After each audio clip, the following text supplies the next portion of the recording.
We bought a TV today because our couch is coming tomorrow, and I got tasked with setting the TV up.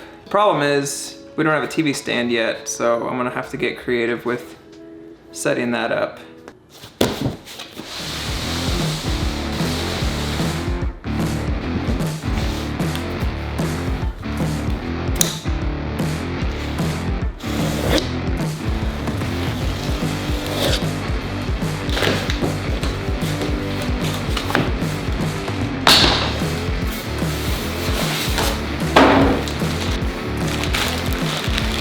Power cord, instructions, TV remote. Do you need instructions to set a TV up? I don't think I do. Watch, I said that, and now I'm actually gonna need the TV instructions. Oh, it's thin. You see how thin this thing is? I mean, look at that. That's so thin. The other TV that we have is way thick. Actually, let me just show you.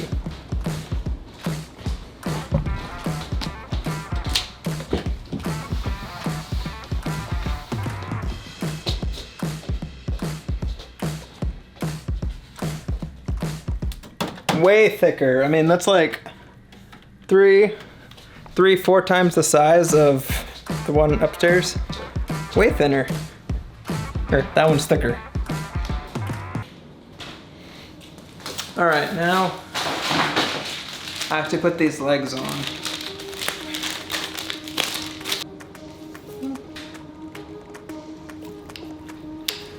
Maybe I do need the instructions.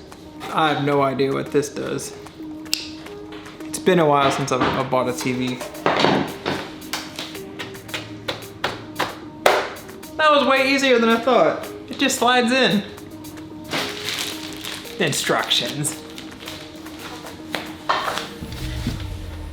I figured I would just use our coffee table until we get a TV stand. It should work.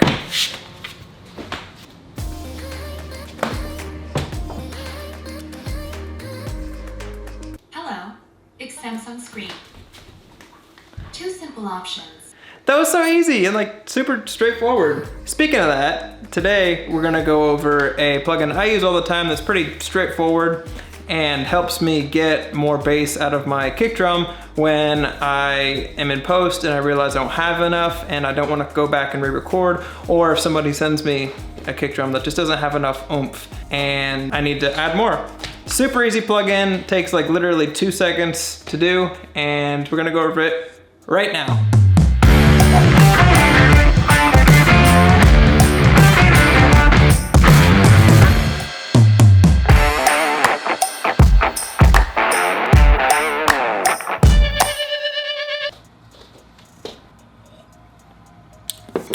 Okay, the plugin we're gonna go over today is Cla Drums by Waves.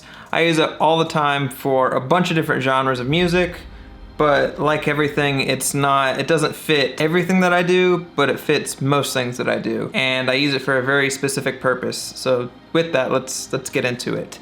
This really works and is really effective if you have 2 mic sources for a kick drum, meaning you have an inner kick and an outer kick. But this will still work if you just have a outer kick or whatever. But it's most effective if you can split them up and have like a sub kick for the outer kick and use an inner kick microphone to get the clickiness of the beater and everything else to help the kick drum really poke through if that's what you're going for in a mix.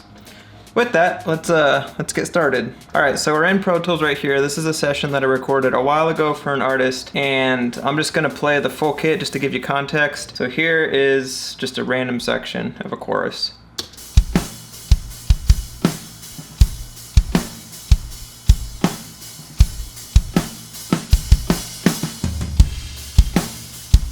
So pretty standard drums, nothing special, nothing crazy, but they're just really solid.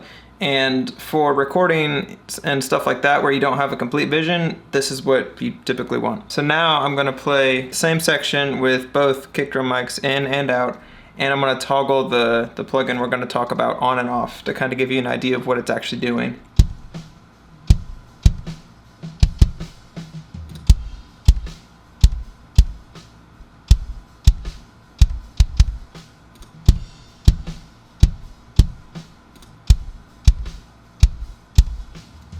So if you could hear, there was some more low end, it was a little more tight and controlled, and it wasn't as boxy as it would be without the plugin on. Now, before we get into the nitty gritty of this plugin, this doesn't fix everything, and it's not for every genre of music. Not every plugin that you have is going to work on everything that you do. There's specific cases for each plugin. For me, this plugin works if I need to get more out of the kick drum, or I need to shape the kick drum a specific way and I need to do it quickly. You can achieve this in a bunch of different ways, but for me, this is just what works, and it's the easiest and the most efficient for my time. So getting into this plugin, you have a couple different presets that you can choose: kick, snare, toms, overhead, ride, and cowbell. It's just like a fun little thing.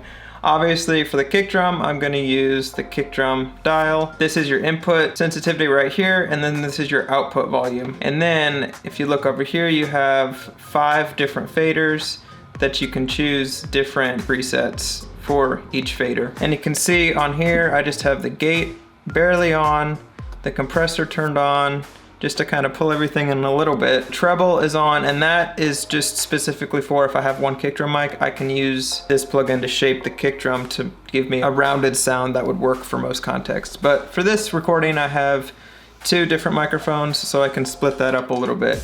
And then you have on the far left this bass fader right here. And this is what I use on almost every kick drum that I record. And basically what this does is this just gives me more sub harmonics. So if I go ahead and play this portion with just this kick drum soloed, I'll kind of bring this in and out and let you hear what it's actually doing.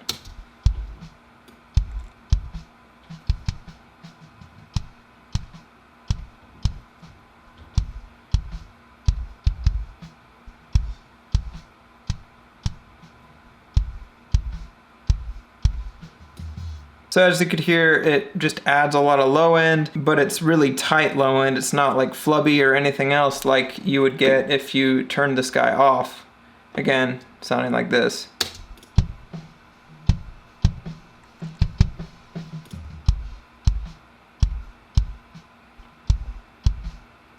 Just kind of tightens everything up. And the way this kick drum sounds right now, I'd be totally fine just using that kick drum mic and not even using the inner kick. But if we go ahead and turn the inner kick on and play both of them, you get more of a well-rounded sound, and it's just a stronger sound.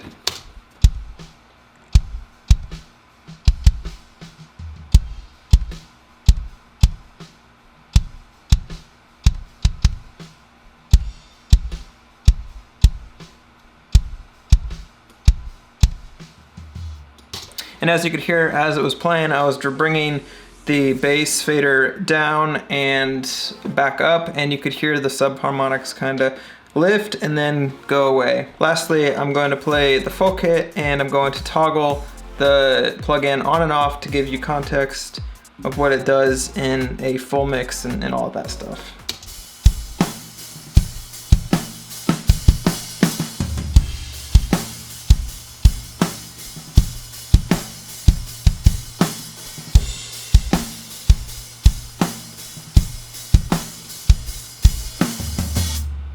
So as you can hear, it just kind of adds a little more low-end presence to the overall mix, helping the kick drum be present, but also cut through. And like I said, you could use this plugin on just a single kick drum, and it can really help shape everything quickly and efficiently. Like I said, this plugin isn't for everything, but if I need to shape a kick drum really fast and get it to a client quickly, this is my go-to plugin. If you're interested in this plugin, I'll go ahead and link the plugin down below, and feel free to check it out if you want. And with that, that's all I have for you guys.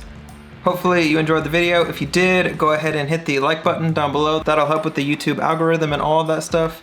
And if you haven't yet, hit the subscribe button to stay up to date on all the new videos that I post on this channel 3 times a week. And with that, I will see you guys in the next video. Bye guys.